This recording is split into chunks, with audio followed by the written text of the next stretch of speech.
Somewhere in modern Iraq, there's a pile of broken bricks that used to be the most powerful city on the planet. Not powerful like big army, powerful. Powerful like, for 70 years, this one city decided who ate, who ruled, who lived, and who got dragged off in chains to build somebody else's palace. That city was Babylon, and buried inside its politics, its parties, and its eventual collapse is the reason the book of Daniel reads the way it does. Here's the thing nobody tells you in Sunday school. Daniel's visions weren't written in a vacuum. They weren't some abstract code waiting centuries to be cracked. They were written by a man living inside the machine, watching kings rise, watching kings lose their minds, watching an empire that seemed permanent get swallowed in a single night. If you don't understand how Babylon actually worked, how it ran, how it partied, how it fell, you're reading half of Daniel. Maybe less than half. So today we're doing something different. We're not starting with the lions or the furnace. We're starting with Babylon itself, the city, the empire, the psychology of the people running it. And by the end, you're going to read Daniel's strangest visions and realize they're not strange at all. They're a front row seat. Let's get into it. Here's the problem with how most people approach this book. We treat Daniel like a highlight reel. Lions in a den, cool story, next. 3 guys in a furnace, inspiring, moving on. A statue with a gold head and clay feet. Weird dream, don't really get it, moving on again. But that approach strips out the one thing that makes Daniel actually make sense: context. Daniel wasn't a bystander commenting on history from a safe distance. He was a teenager, probably no older than 15 or 16, ripped out of Jerusalem and marched into the middle of the most sophisticated, most brutal, most self-assured empire the ancient world had ever produced. He didn't write from outside the palace. He worked inside it. For decades, under multiple kings, through a regime change most people don't even know happened. And that's really the second problem. Most people don't actually know how Babylon fell. They know the greatest hits: Hanging Gardens, Ishtar Gate, writing on the wall, but they don't know the mechanics. They don't know why a city that seemed unconquerable got taken in a single night without, according to some accounts, a real battle at the gates. They don't know what it meant that Persia was the one standing there when the dust settled. And if you don't know that piece, Daniel's visions of beasts and statues and kingdoms rising and falling just sound like fever dreams instead of what they actually are. A man who understood empire politics better than almost anyone alive, encoding what he'd personally watched happen. So here's what we're going to fix in the next 15 minutes. We're going to walk through how Babylon actually operated as an empire, how it used exile, religion, and propaganda to hold power. We're going to sit inside that final night, the fall of the city, in more detail than you've probably ever heard it. And then we're going to hold Daniel's visions up next to that real history and watch them click into place, one after another, almost to the day. By the end of this, you won't read Daniel as a kid's story anymore. You'll read it as a survivor's account. Let's start with the empire itself, because Babylon under Nebuchadnezzar II wasn't just a big kingdom. It was a machine built specifically to make conquered people forget who they used to be. Nebuchadnezzar didn't just want land. He wanted loyalty, and he understood something brutal and effective. The fastest way to break a people's identity is to take their smartest, youngest, most promising individuals, the ones who would have grown up to lead the next generation, and relocate them into the capital. Not to kill them, to absorb them, feed them the king's food, teach them the king's language, the king's astrology, the king's court customs, rename them after Babylonian gods, turn them into palace assets instead of national leaders. That's exactly what happened to Daniel. His Hebrew name gets swapped for Belteshazzar, a name that literally invokes the Babylonian god Bel. 3 of his friends get renamed too, names you'd recognize better than their real ones: Shadrach, Meshach, and Abednego. This wasn't a formality. It was step 1 of an intentional strategy to erase where they came from and rebuild them as instruments of the empire. And it almost worked on everyone else. Most captives, historically, assimilated within a generation or two. That's how empires like this operated. Babylon wasn't unique in this strategy. It's the same playbook Assyria used before it, and Persia would inherit after it. What makes Daniel remarkable isn't that he ended up in the palace. It's that he ended up in the palace and never actually became Babylonian on the inside, even while climbing to the highest levels of government service under multiple kings. That's the position Daniel is writing from, not an outsider peering in. An insider who kept his identity intact while working the top floor of the empire that was actively trying to erase it. Here's something people miss about the Babylon of Daniel's lifetime. It wasn't one stable ruler the whole time. It was a fast, strange sequence of kings, several of whom had genuinely bizarre or unstable reigns, which matters because Daniel's visions are obsessed with the instability of human power.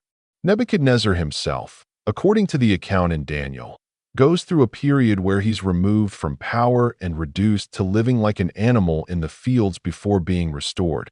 A story about a king at the peak of his own arrogance getting humbled by forces bigger than his empire. Whether you read that as literal or symbolic, the point lands the same way either time. Even the most dominant ruler on earth is one bad turn away from losing everything. And Daniel is writing that lesson from personal, close-up observation of a court where power kept slipping through people's fingers. Then you get to Belshazzar, and this is where it gets historically interesting, because for a long time, skeptics pointed to Belshazzar as proof Daniel got his facts wrong. Ancient records named Nabonidus as the last king of Babylon, not Belshazzar. No Belshazzar, no reliable history. That was the argument for decades. Except archaeology caught up.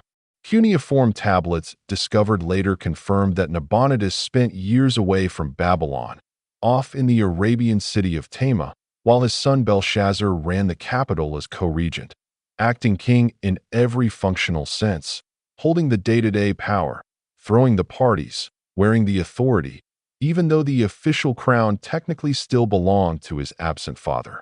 That single detail, once dismissed as a mistake, turned into one of the strongest pieces of external evidence that Daniel's account was written by someone who actually knew the internal politics of Babylon's final years.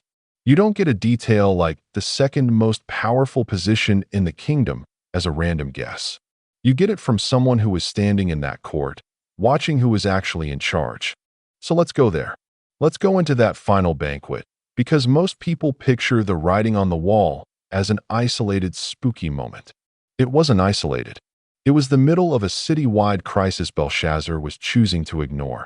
Persia, under Cyrus, had been closing in on Babylon for a while, and the city sat behind walls so massive that ancient historians described them as effectively unconquerable, thick enough to race chariots on top of them, according to later accounts. Belshazzar had every strategic reason to believe Babylon could withstand a siege indefinitely. Grain stores inside the city could reportedly last for years.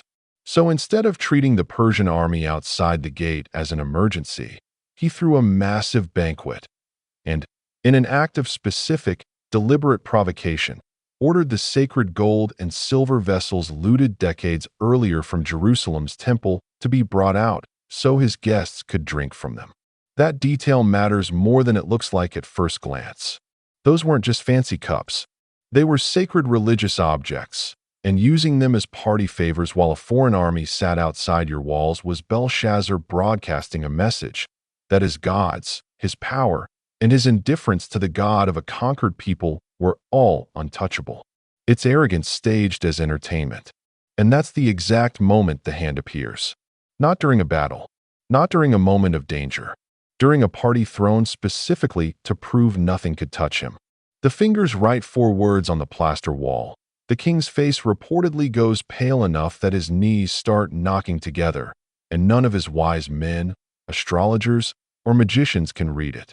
Daniel, older now, mostly retired from public court life, gets called in specifically because someone remembers he solved this exact kind of problem for Nebuchadnezzar decades earlier. Daniel reads it plainly. Numbered, weighed, divided. Your kingdom has been measured and found lacking. It's being handed to the Medes and Persians. And according to the account, that same night, Belshazzar is killed and the city changes hands. Now here's the historical detail that makes this even stranger. Multiple ancient historians, writing independently of the biblical account, describe Cyrus's forces actually taking Babylon by diverting the Euphrates River, lowering the water level enough for soldiers to march in under the walls through the riverbed itself, catching the city in the middle of exactly this kind of festival, when guards were least prepared. Two completely separate traditions, one religious, one secular, landing on the same basic picture. A city so confident in its defenses that it got taken during a party, on a single night, almost bloodlessly at the gates, because nobody inside believed it was actually coming. Daniel didn't predict a myth. He was describing the fall of a real empire, on the actual night it happened, from a position close enough to be called in personally to read the last message anyone would ever write on Babylon's walls. So now, with all of that as backdrop, go back to Daniel's stranger material. The statue dream. Gold head, silver chest, bronze thighs, iron legs, feet of iron mixed with clay, a stone striking it and bringing the whole thing down. Read cold. That sounds abstract. Read with Babylon's actual history sitting behind it. It's not abstract at all. It's a man who has personally watched empires transfer power, watched one absolute ruler humbled, watched a co-regent throw a party the night everything ended, encoding a pattern he witnessed with his own eyes. Every kingdom, no matter how gold and glorious it looks at the start, eventually cracks at the feet. Same thing with the vision of four beasts rising out of a churning sea: a lion, a bear, a leopard, and a final beast too terrifying to even fully describe, each one representing a kingdom that rises, dominates, and eventually gets replaced by something else. That's not random imagery. That's the exact rhythm Daniel lived through personally. Babylon dominant, then gone in a single night, Persia rising to take its place. He wasn't inventing a pattern. He was reporting one, using the vocabulary of vision instead of narrative, because that's the form these particular messages came in.